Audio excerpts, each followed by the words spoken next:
नमस्कार, आप देख रहे हैं कोयलांचल लाइव और साथ में आपके संजना सिंह। बढ़ते हैं खबरों की ओर। धनबाद के रणधीर वर्मा चौक पर झारखंड परिवहन मजदूर यूनियन के बैनर तले झारखंड सरकार के द्वारा लागू किया गया अध्यादेश में ड्रेस कोड लागू करने के विरोध में प्रतिलिपि जलाकर विरोध प्रदर्शन किया गया। झारखंड परिवहन मजदूर यूनियन के अध्यक्ष सुनील कुमार पासवान ने बताया कि झारखंड सरकार के द्वारा ड्रेस कोड को लेकर एक अध्यादेश जारी किया गया है, तो चालकों को परिवहन कोष से 2000 रुपए की आर्थिक मदद की जानी चाहिए। प्रदर्शन इसलिए हो रहा है, झारखंड परिवहन विभाग एक चालकों के लिए, ऑटो चालकों और टोटो चालकों के लिए ड्रेस कोड निर्धारित किया है, जबकि धनबाद जिले में या अन्य शहरों में पहले से ड्रेस कोड लागू है। उसमें कलर को डिफाइन कर करके उसको चेंज किया गया है, जिसमें खाकी वर्दी ऑटो चालकों के लिए और टोटो के लिए डार्क ब्लू ड्रेस कोड लागू किया गया है। जबकि पूर्व में निर्धारित ड्रेस कोड को मैं डिमांड आपत्ति किया हूं कि आप जब धनबाद जिले में ड्रेस कोड लागू है, फिर अलग से लागू करने की क्या जरूरत थी। तो जिला परिवहन पदाधिकारी कहते हैं कि यह झारखंड सरकार से अध्यादेश आया है, जिसे मैं लागू कराऊंगा।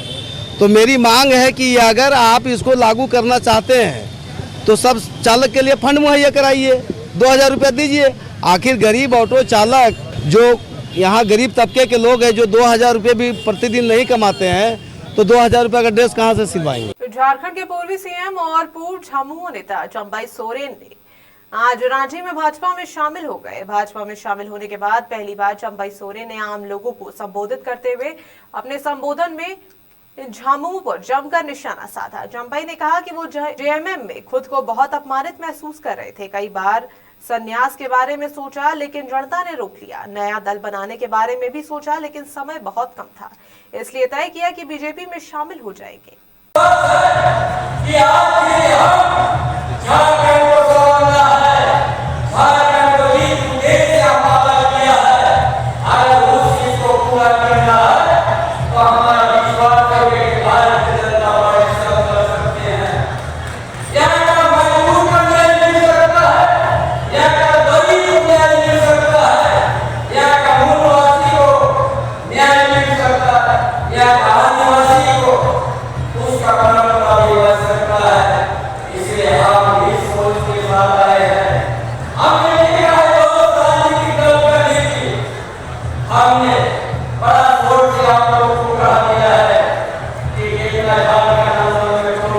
मुंगेर के धरारा प्रखंड का विभिन्न टाल क्षेत्रों में गंगा का पानी बढ़ चुका है। बाढ़ के पानी के भारी दबाव के कारण धरारा प्रखंड अंतर्गत मानगढ़ सिंधिया मुख्य सड़क का कटाव होना शुरू हो चुका है, जिसके बाद जिला प्रशासन के द्वारा संबंधित सड़क में हो रहे कटाव को रोकने के लिए कवायद शुरू कर दी गई है। कर्मियों के द्वारा युद्ध स्तर पर सड़क सुरक्षा को लेकर कार्य किए जा रहे हैं।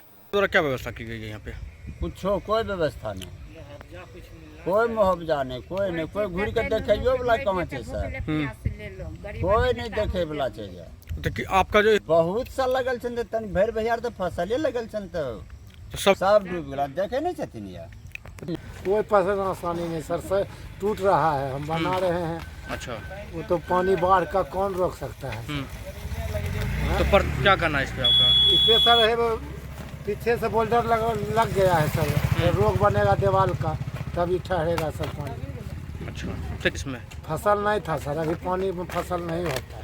अच्छा, ये है ना, इधर फसल था। अच्छा, और फिलहाल अभी रुकेंगे एक छोटे से ब्रेक के लिए। तुरंत कोलकाता का मशहूर कुसुम रोल अब आपके शहर धनबाद में भी। खाइए रोल, मिटाइए भूख और पाइए सुख। पता बैंक मोड़, सेंटर पॉइंट SBI के पास, धनबाद। Phone number 8210482712। ब्रेक के बाद आप सभी का एक बार फिर से स्वागत है। मुंगेर धरारा थाना क्षेत्र में 40 वर्षीय विधवा महिला के साथ दुष्कर्म करने का मामला सामने आया है। बताया जाता है कि उक्त महिला घर में सोई हुई थी कि तभी गांव के पड़ोस के ही एक युवक बलपूर्वक उक्त महिला के साथ दुष्कर्म की घटना को अंजाम देने लगे। तो वहीं एक नाबालिग लड़की के साथ भी दुष्कर्म का मामला मुंगेर से ही सामने आया है। घटना के संबंध में पीड़िता के परिजनों बताते हैं कि पीड़िता शौच के एरिया गई हुई थी, जहां आरोपी ने उसके साथ दुष्कर्म की घटना को अंजाम दिया। घटना की सूचना मिलते ही पुलिस जांच में जुट गई। धरारा थाना अंतर्गत एक सूचना मिली थी कि एक नाबालिग लड़की है, उसके साथ दुष्कर्म की सूचना मिली थी। सूचना प्राप्त होते ही पुलिस की टीम, महिला पदाधिकारी मौके पर पहुंची। मौके पर पहुंचने के बाद FSL टीम को भी बुलाया गया।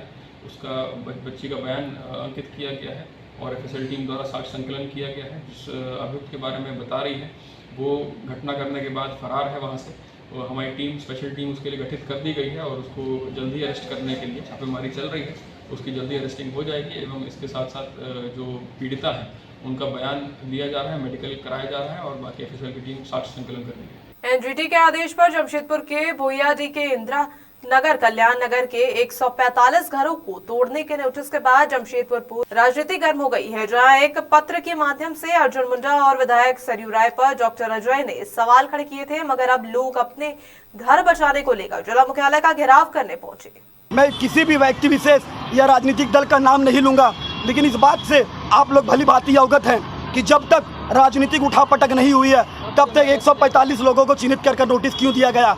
यहाँ इस जमीन पर अगर टाटा स्टील की किसी इकाई का ऑफिस होता, बड़े कॉरपोरेटर का कोई बिल्डिंग बना होता, तो ना मामला आप तक जाता, ना मामला हमें पता चलता। रातों रात फाइल इस दफ्तर से उस दफ्तर हो जाता महोदय, न लोगों को कुछ पता चलता, ना कोई कार्रवाई होती। लेकिन जब मामला हमारा आता है, समाज के उस लोग का आता है जो समाज के अंतिम पायदान में बैठे हैं, तो राजनीतिक उठापटक चलती है, वोटों का खेल चलता है। लेकिन ये खेल अब नहीं चलने देंगे, क्योंकि बुलडोजर चलेगा तो सबसे पहले वहाँ रहने वाले लोगों की छाती के ऊपर चलेगा, क्योंकि हमारे पास खोने के लिए उस आसियाने के। और फिलहाल अभी के बुलेटिन में बस इतना ही। ताजा अपडेट के लिए बने कुरान लाइव के साथ। नमस्कार।